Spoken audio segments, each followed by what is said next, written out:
What is up, everybody? Welcome back to another episode of the Deck Box. Jordan here, coming back to you again with some more European international content from the past, or from last weekend, rather. At this point, and the list that I wanted to look at tonight, I don't know the best way to say it. It's not like a super dynamic or something crazy that we haven't seen before. It's very I don't know, just kind of standard. You know, it's something that we've seen quite a bit of, but we just weren't expecting to see it at London. And the list that I'm talking about was our 7th place list. It was a Volcanion list piloted by, and I apologize if I butcher this, Emily Rajonen, maybe? I had heard him explain how to say his name on stream, and I think he said it was AMLE, but then the commentators kept calling him Emily anyway, so I could be wrong about that, so I apologize for not knowing the exact way to say his name. But I want to tell his story a little bit, because there's a few things that's interesting about this. So, first of all, you talk to any of the top players, a lot of the different content creators, some podcasts and things, everyone was saying Volcanion was not the play. And not only were they saying that it wasn't the play, they were saying almost to the point like you were crazy if you took it, or we're just not going to see much Volcanion. It's dying down. People aren't playing it, whatever. Well, Emily, decided that he was going to go against what they were saying. He was going to build Volcanion. He was going to take it with him to London. And, I mean, it's a very generic list. It's not anything with any sort of spice or flair thrown in. It's your typical Volcanion list, nothing too crazy. And he decided to take this list to London, one of the largest tournaments ever. I mean, I think outside of Worlds, the internationals are just about as big as it gets. And he decided, you know what, I'm going to go completely against what everyone else is saying, go against the grain, and do my own thing here. And it paid off for him. But to me, the other crazy part is not only did he take a list that they said don't take, but from what I read and from what I've heard, this is a guy or a kid. It sounds like he's a pretty fresh master.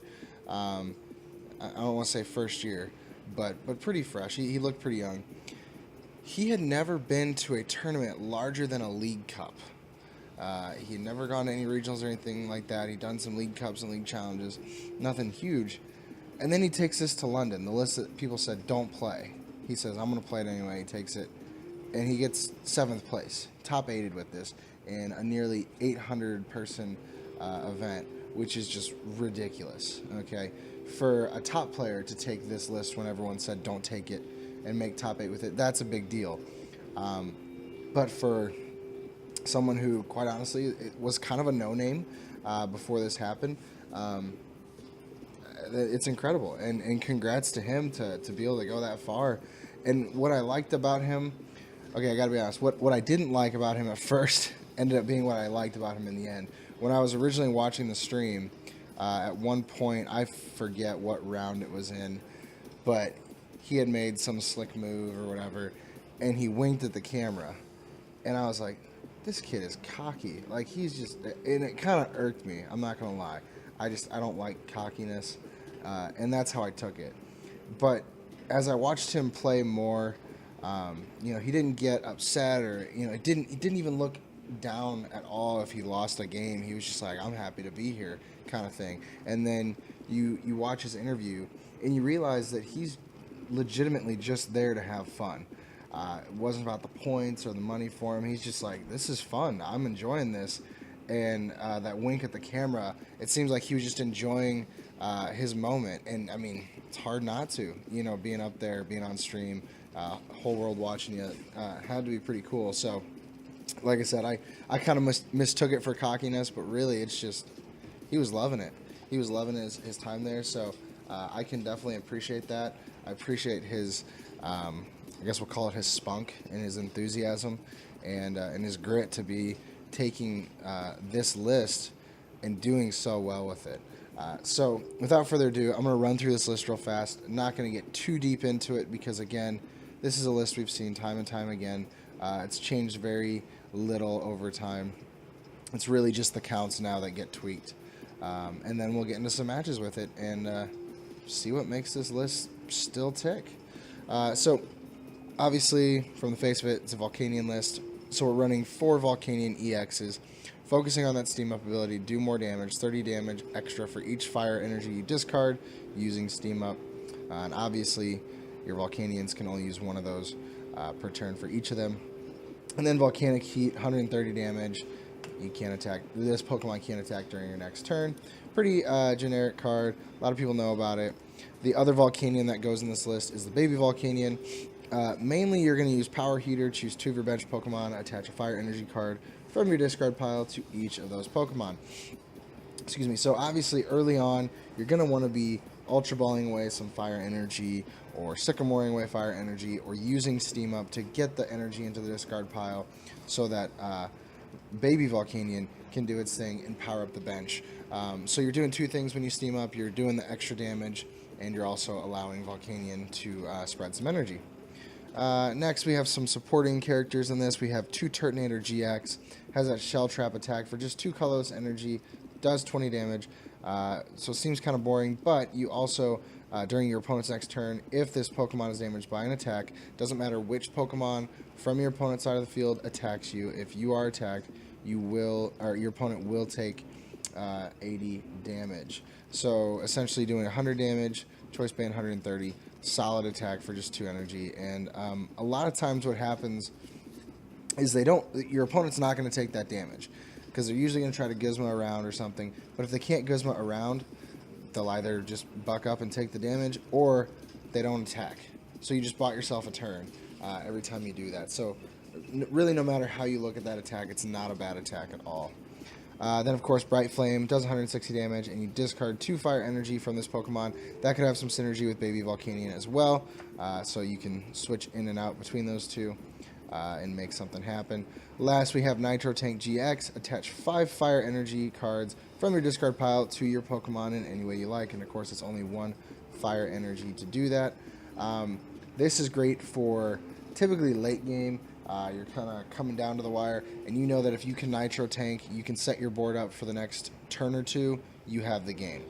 So that's what Nitro Tank's there for. Whenever you're kind of, your bench is looking kind of bare and there's not a ton of energy, you just use Nitro Tank and you're good to go for a few more turns. Next, we do have 1 Ho-Oh GX. This, of course, is a very great inclusion, mainly for the weakness. Obviously, 99% of the fire Pokemon are going to be taking weakness to water, which could be relevant right now. Ninetales is still a thing. Greninja, of course, causes problems. But Ho-Oh has lightning weakness. And as we mentioned in the video going over Zach Kreckler's list, the same thing with Celesteela. Celesteela is weak to lightning. And right now, there's no lightning decks really that are doing that well. I mean, the only one I can think of would be Raichu, but not really an issue right now. It doesn't really get much play. So that's great to have that. If you go up against a water deck, you can use Ho-Oh a little bit more to kind of swing that in your favor. If you can just get set up in the background while Ho-Oh takes some hits. The main attack you're going to use is Phoenix Burn. Does 180 damage. This Pokemon can't use Phoenix Burn during your next attack. But it also has Sacred Fire. For a fire double colorless, you can do 50 damage to one of your opponent's Pokemon. So you can snipe a little bit, or you can finish off whatever you were trying to attack in the active. Maybe use Phoenix Burn and then finish up with the 50 damage. So, which oddly enough equals 230. So you can take down a Guardy. You just gotta hope you can do it before the Guardy takes you down. Eternal Flame GX, we're not going to use that ever. It's just putting 3 in any combination of Fire, Pokemon GX, or Pokemon EX from your discard pile onto your bench. Really not worth your time. Then Emily played 1 Oranguru, and that was for that Instruct ability. Once in your turn, before you attack, you may draw cards until you have 3 in your hand. So that was obviously to protect him from the late game end. And it obviously served him well. Next, moving on to the items, he does play 2 E-Hammers. This is, of course, for things like Guardy, Gallade, the new Zoroark, Golisopod. They're all running these special energies.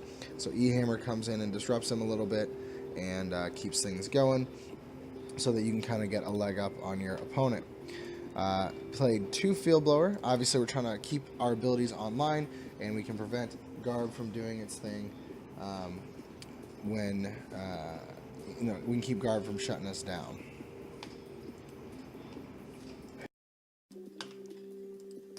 Then, of course, after the Max Elixir, we do play 1 copy of Super Rod. This is, of course, just to shuffle back any of our Pokemon that we may be missing or our energies. We do play 15 energies, so not a strong chance that we will run out. However, it is possible that we run low and may need to shuffle some of those back into our deck. Next, we do play 1 copy of Switch. This is just for the chance that we want to try to Phoenix Burn back-to-back, or maybe even Volcanic Heat back-to-back, as it is written on the card. And yes, I know how that sounded. But anyway, as it's written on the cards is that you can't use Volcanion EX's attack or Ho-Oh GX's attack the next turn. So Switch allows you to get around that and to kind of just basically ignore what the card says. Last for our items, we do play 4 Ultra Ball. Pretty straightforward. We're just trying to search out our Pokemon, and Ultra Ball does that for us. Moving into supporters, pretty plain and simple. 4 Gizmo, 4 N, and 4 Sycamore for our draw support. So very, very consistent on that level. And then 1 Kiawe. This is, of course, you're kind of aiming for this turn 1. If you go first and you start Ho-Oh, you can Kiawe onto Ho-Oh, have Ho-Oh ready to go, and start taking knockouts the very next turn. Then we have 4 Fighting Fury Belts. This is obviously just to boost not only our attacks by 10, which is sometimes relevant, a lot of times not, but we also get 40 extra HP, and of course all the Pokemon that we're playing on our list are basics, so Fighting Fury Belt will work on any of them. So essentially we have 230 HP basics, which is just nuts. Last for our tools, we play 2 Floatstone, and this is so we can switch in and out of Pokemon so that we can use those attacks again that say that you can't use them the following turn. Floatstone helps you get around that. And as I mentioned, the 15 Fire Energy, you will pretty much never whiff on your Fire Energy. You will have it ready to go for your turn. So now what we're going to do, we are going to hop into onto the ladder, try to pick up a quick game with this, and see if we can take a win. As I mentioned before, this list, I know fairly well how to play it. Like I said, I've played Volcanion for a little bit now. Volcanion's been around for forever, since well before I started playing, and so, I mean, this is kind of a very simple list, so this should be fairly simple. We are playing against a water deck though, so that may cause some problems. Alright, and we do get to go first. Wonder if it's like Ninetales. Oh my gosh. That's about the worst opening hand you can get. Unless I can top deck a basic, we're pretty much screwed. Yeah, that's what we're going with.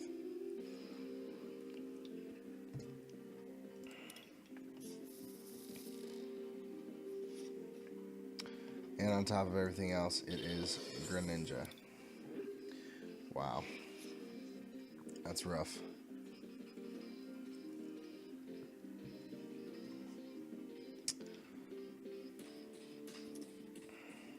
I think during Emily's interview that I watched, he said he's going through some of his matchups, and I think he'd said he played against 3 Greninja up to that point. He beat 2 of them, just lost to 1, so pretty solid record there against Greninja, considering he's playing a straight fire deck. He probably didn't have an opening hand like this, though.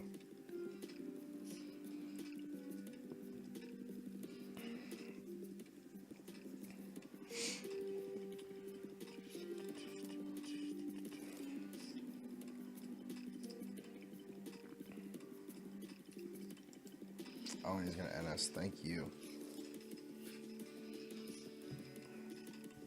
Glad he did that. All right, so we get our baby Volk, we get our EX, so that's good news.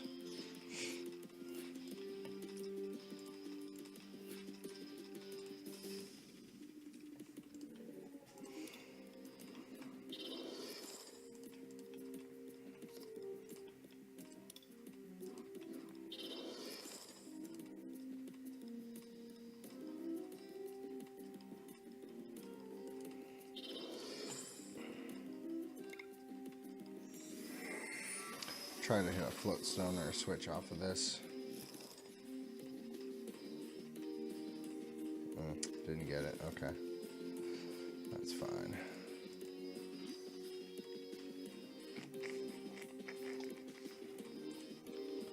And we'll click done. Probably should have attached the active, but that's okay. We do have a Guzma for our next turn, so we can take down one of these guys. We could just steam up once and put on the Fury Belt.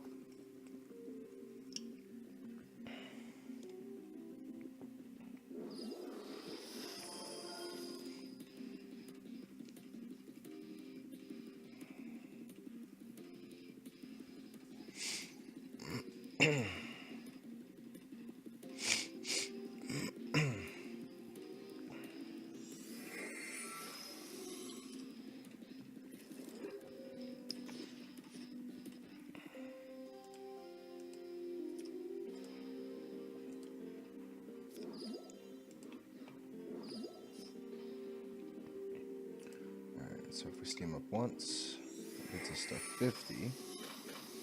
Steam up twice, we are at 80.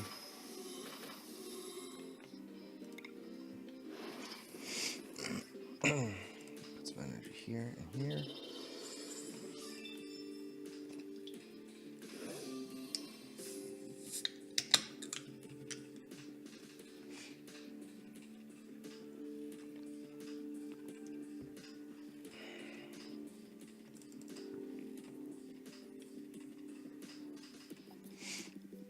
So far so good. It looks like they prized one Frogadier, so that's helpful. We took one down, so now they've just got those two temporarily. They of course do, I'm sure, have rescue stretchers. If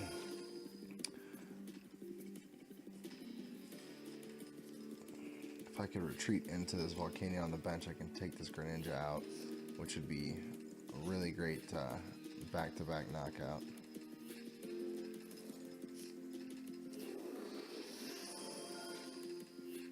If not, I can just keep building up my bench.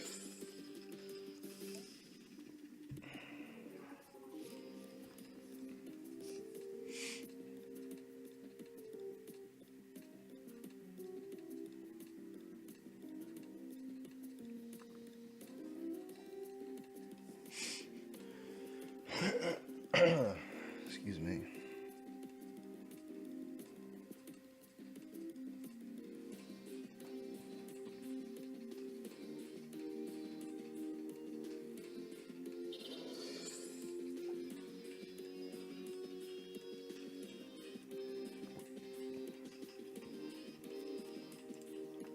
Alright, so there's that rescue stretcher. Gonna get that Frogadier back out.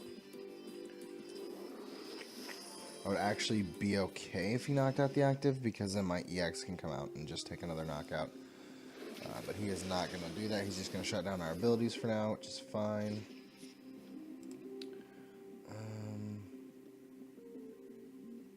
Yeah, I like that. If I put this on, that'll bump me to 170, and he'll have to use the other one instead of shutting down my abilities. We'll make him choose.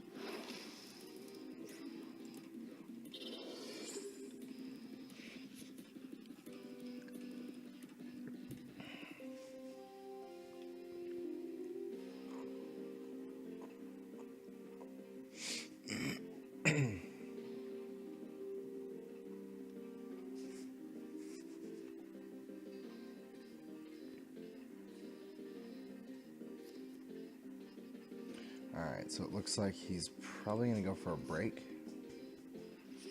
Yep. So he could actually shut down our abilities and KO us if he chooses. Oh, he's not going to do that. He's going to go for Turtonator. Not a bad target to go for.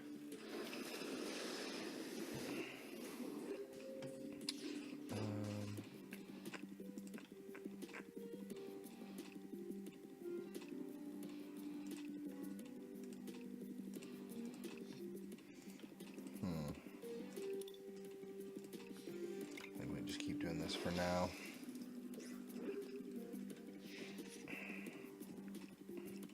6, 8 energy.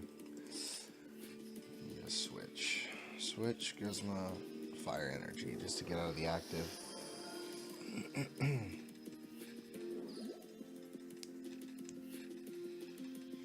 Interesting they didn't use his he didn't use his giant. Oh, I guess he doesn't have energy to do it. That would explain it. Alright, so we'll take another knockout here. We'll put this.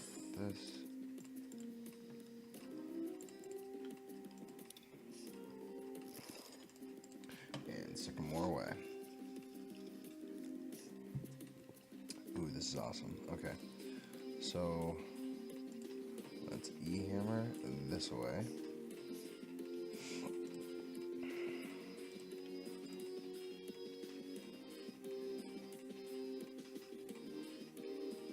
Let's put this guy.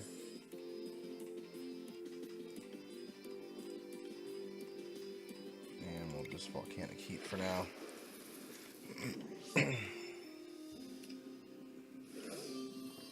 There's our Kiawe, which at this point doesn't really matter too much, especially since we have 10 energy between our hand and our field. So let's see, he could Giant Water Shuriken and Moonlight Slash and knock out Volcanion if he chooses to, which is fine. Our other Volcanion will come up and finish it, or Turtonator.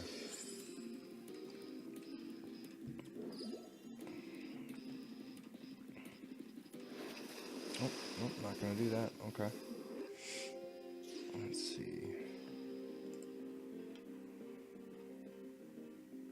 Are we swinging for? How much do you swing for? 160.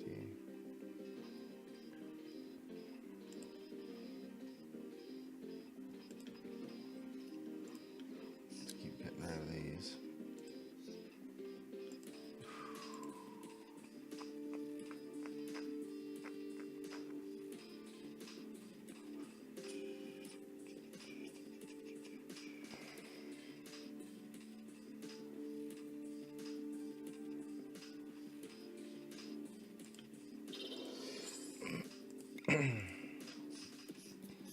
Hate doing that. I'm just having a hard time finding any of my my retreaters.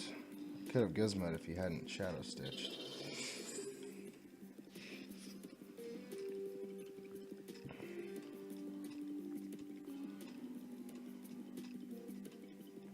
And I can't play my hand down right now and use a Rangaroo because it's not going to do me any good because my abilities are locked.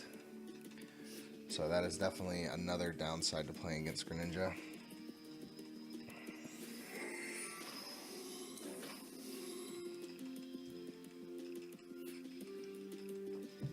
And this was something that they talked about during the stream for the internationals, is that this list doesn't play any sort of healing. You know, a lot of these other lists like Gardevoir and Golisopod, things like that, they play their Acerolas, they play their max potions and things like that. But Volcanion just doesn't use that. There's really, I don't want to say there's no need for it, because there certainly can be a need for it. But he's really there just to try to take big knockouts, is what it is. Alright, so I gotta think this through. He could come out and take down Turtonator with 2 Giant Water Shurikens. Down to only 12 cards though. 4 energy and discard. I think I do this same as before to try to prevent a knockout. We'll go here.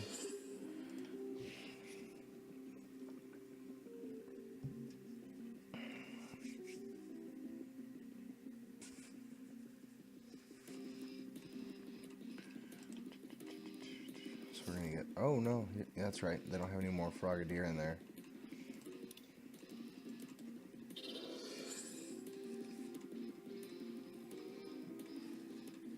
Alright, that N is actually good for us. They're shrinking their deck up even more. So they're down to just 9 cards, so we could actually kind of wait this out if we needed to. Fire Energy is good. Fire Energy is actually awesome because what we can do is take a knockout with Volcanion. We'll Sycamore first. Don't need Kiawe anymore. There's a Gizmo. There's a Float Stone. That's good to have. A little late, but that's fine. So we're going to take down this Greninja. Nothing we can do about the Splash Energy. We've used both of our E-Hammers at this point. So they are gonna get all those pieces back, but they're only going to be able to start off with just a Frogadier. And we have Gizmo, so we can actually take it down. And that's exactly what we're going to do. Or actually, let's see. We could take this guy down first, which is probably a better idea. He's going to take a prize there on Volcanion.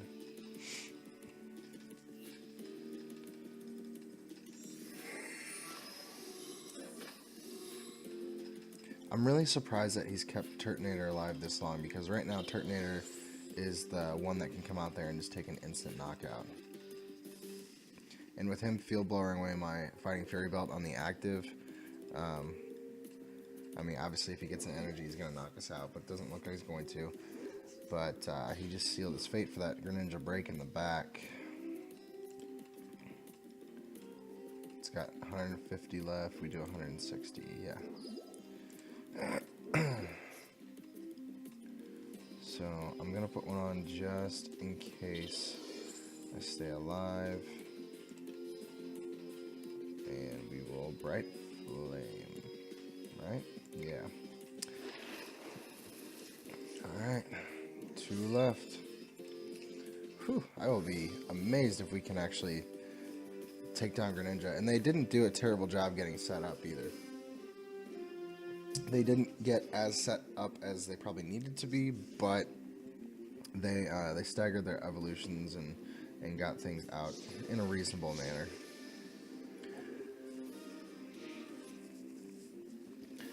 So this will be a Greninja, and the most I can do is just knock out the Turtonator, which of course is fine. We'll bring out Volcanion, take a knockout, and then the most I'll have in the background is Frogadiers.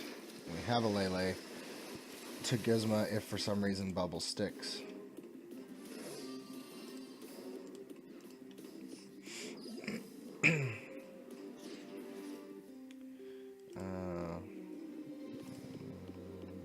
Might as well build up a Rangaroo just in case. Couldn't hurt. Take down Greninja. And one more prize. And we get the Gizmo off the prizes anyway. And they're going to scoop it up. So guys, there you go. I guess that's how Volcanion beats Greninja. That's awesome. I really like this list. I'm very, very impressed by it.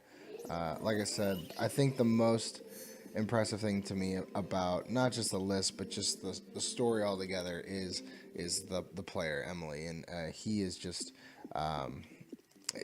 the fact that, like, to me, what really amazes me is, like, I go to League Cups and League Challenges, and I always just bomb at them. I do great in my testing. I win when it doesn't matter, but then I go to these cups and these challenges and I bomb at them. This kid, he's only ever gone to those, and then he goes to, like, one of the biggest tournaments ever, and he's like, yeah, I'm just going to get top 8 with this list that people told me not to play with.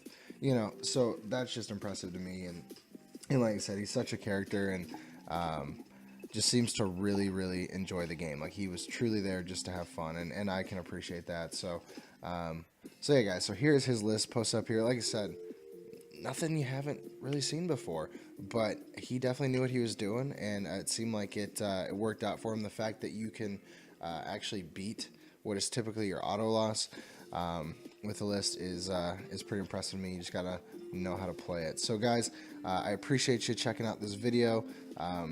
I think, let's see, I guess it's Sunday when this video is going out. We've had a whole week of videos where we're covering all this stuff from the European internationals, and it's been a ton of fun doing it for you guys. We are gonna probably get back to our Thursday through Sunday schedule, so we hope that you'll still stick around for that.